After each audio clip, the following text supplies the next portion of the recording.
6000 BC, ancient man has been working with metals to make tools, weapons, jewellery and even coinage. Indeed, metalwork was extremely important to ancient man and he gained much respect by owning metal. The tribal leader and his wealth could be judged by just how much metal he owned, and this gained him great respect in the community. But man's fascination with metals, ironically, has led to some amazing discoveries because of the metal in the ground. That's because of metal detecting, which has revolutionised the finds that are coming from fields that lay across Britain. They give us vital evidence of the lives and the beliefs of the people who once occupied this country back in the 1st and 2nd centuries and beyond. In 1998, my metal detecting was to take a turn when I discovered 2 ancient settlements.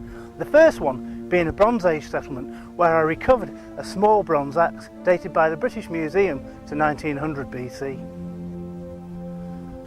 It was back in 1999 at this very site that I uncovered evidence of a previously unknown Roman fortlet, which led to the discovery of military ditches and many finds, all of course Roman in nature.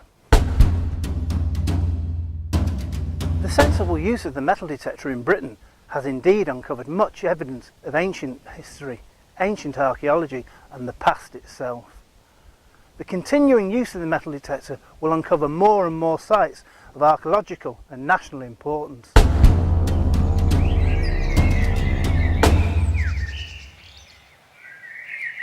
This area of wetland had been of great interest to me for some time, as it was ideal as a hunting ground in prehistoric times.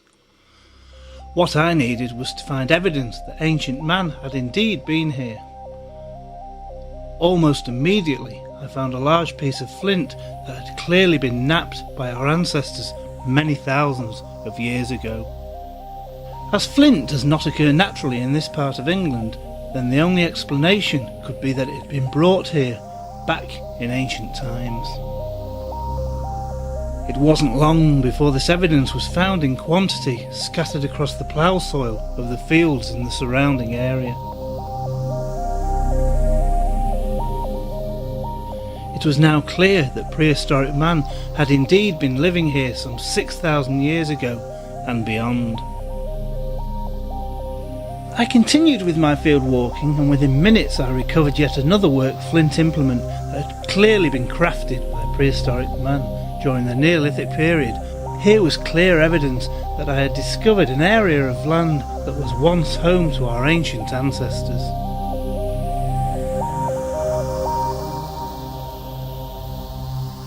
Such artefacts as this beautiful polished stone axe would have been commonplace during these times.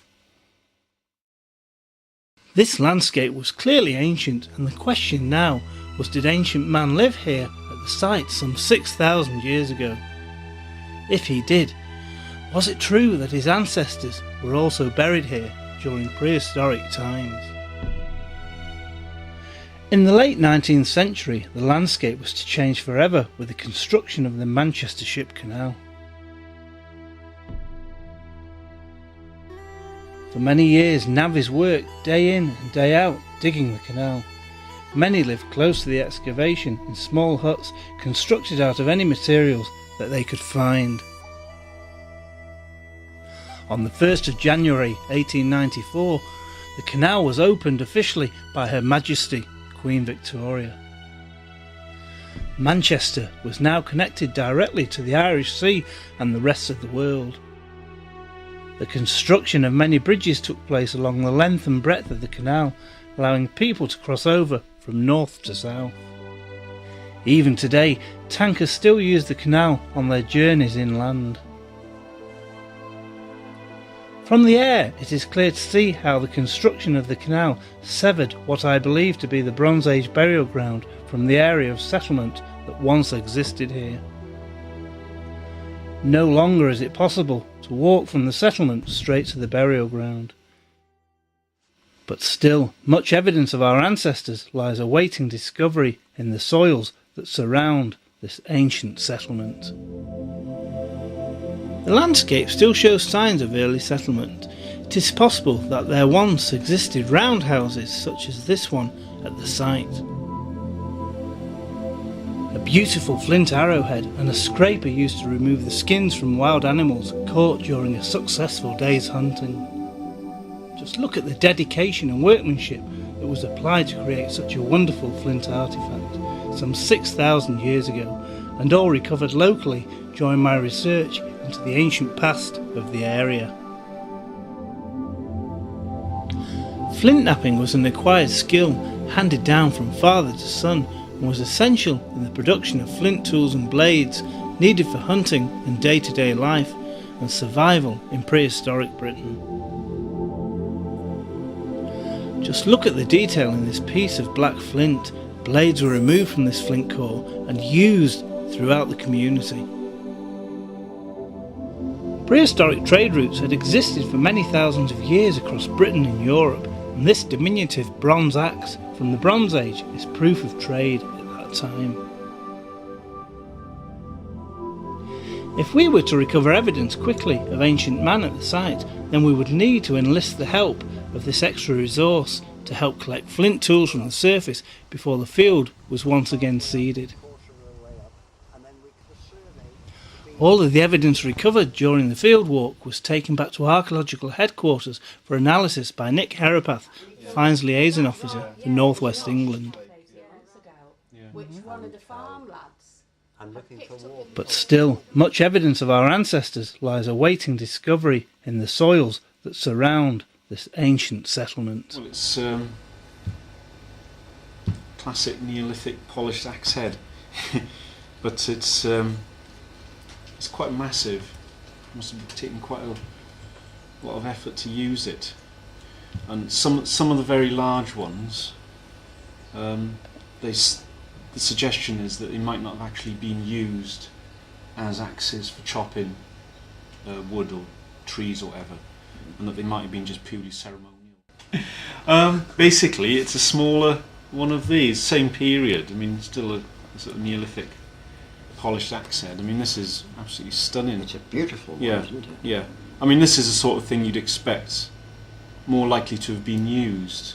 I mean, you could probably use this all day without getting worn out, whereas probably after an hour or so of using that, you'd be shattered, and also you'd have to have quite a hefty haft.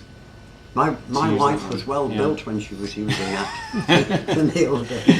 the two-handed. Yeah, yeah. But I mean, I think they've done experiments trying to chop down trees using these types of things, and actually you can do it very quickly. A couple of people using these on a tree, smallish tree, not a great big oak or anything. Yeah. And you can actually work quite quickly with them. Could that have actually come out of a burial site? Again, difficult to say. They do occur in burials, but more likely just to have been a stray loss. Yeah. Yeah. If the stitching in these days was so bad that all these bits were falling out of people's back pockets, there's no reason why that shouldn't have fallen out as a casual loss. Yeah. It's more likely to be a casual loss. Yeah. But the exciting thing was that was found and was interesting from the bottom of this trench. It was thrown into the back of a van and then washed and thrown into the back of a wardrobe. And it stayed there for 20 years until an arrowhead was discovered and published in the press. And there was this chap's daughter phoned up and said, "We've got it. Do you think it's of any interest?"